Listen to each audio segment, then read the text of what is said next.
Sir, एक अपने रैपुरा क्षेत्र के ग्राम पिपरिया खुर्द के किसान हैं, जिनका निधन लगभग 2023 में 14/7/2023 को हो गया है और उनके परिवारजनों का ऐसा आरोप है कि उनकी मृत्यु के बाद उनके खाते से एक 9,000 का ट्रांजैक्शन और एक 4,000 का ट्रांजैक्शन हुआ है। इस संबंध में आप क्या कुछ कहना चाहेंगे? इसमें मीडिया के माध्यम से हमें आप लोगों के माध्यम से पता चला। जी। तो ये मामला है 2023 का, जी। जिसमें हमने उनके वाउचर वगैरह खाते की इंक्वायरी की है।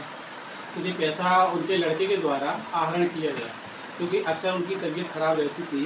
उनका बड़ा लड़का है करण सिंह, वो अक्सर उनके साथ आता था आहरण कराने।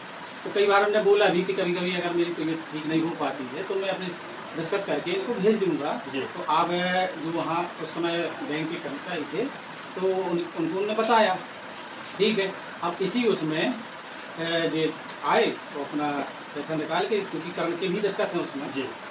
और करण सिंह ने एक ये बात भी बताई कि उनकी मृत्यु हो गई है, क्योंकि प्रमाण पत्र जारी नहीं हुआ था।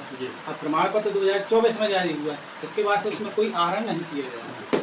सर, जैसा कि सवाल खड़े हुए हैं बैंक के ऊपर, तो कहीं ना कहीं इसमें बैंक की साख पर भी प्रश्न चिन्ह लगता है। तो इस संबंध में आप अपने जो खाते धारक हैं, जो किसान वर्ग हैं, उनको क्या संदेश देना चाहते हैं? इसमें क्या है कि बैंक की इसमें ऐसे खबरों में बैंक की छवि तो गिरती है, लेकिन ऐसी क्या है, झूठी खबरें नहीं फैलाना चाहिए। और कृषकों को है कि उनका पैसा सुरक्षित है, जो भी ट्रांजेक्शन करते हैं तो सही ट्रांजेक्शन होता है। जी सर, लेकिन जैसा कि हमने जब उनके पुत्र का स्टेटमेंट लिया था, लेकिन उन्होंने ये बात स्वीकारी थी कि मेरे द्वारा या मेरे घर के किसी भी अन्य सदस्य के द्वारा बैंक से कोई भी राशि आहरित नहीं की गई है। लेकिन आप बोल रहे हैं कि उनके पुत्र ने ये बात स्वीकारी है कि मैंने निकाले। उनके 2 पुत्र हैं, करण सिंह, हजारी। तो क्या है, करण सिंह ने पैसा निकाला, हजारी को इस बात की जानकारी नहीं थी, बोल के घरेलू मामला था। जी। तो ऐसे विषय में हजारी ने स्टेटमेंट दिया है कि मेरे को पता नहीं। हाँ, उसको पता नहीं था, क्योंकि राशि निकाल के करण सिंह ने। तो करण सिंह को हमने यहाँ बुला के उसका स्टेटमेंट लिया, उसने स्वीकार किया है, लिख के भी दिया है अपने कथन में।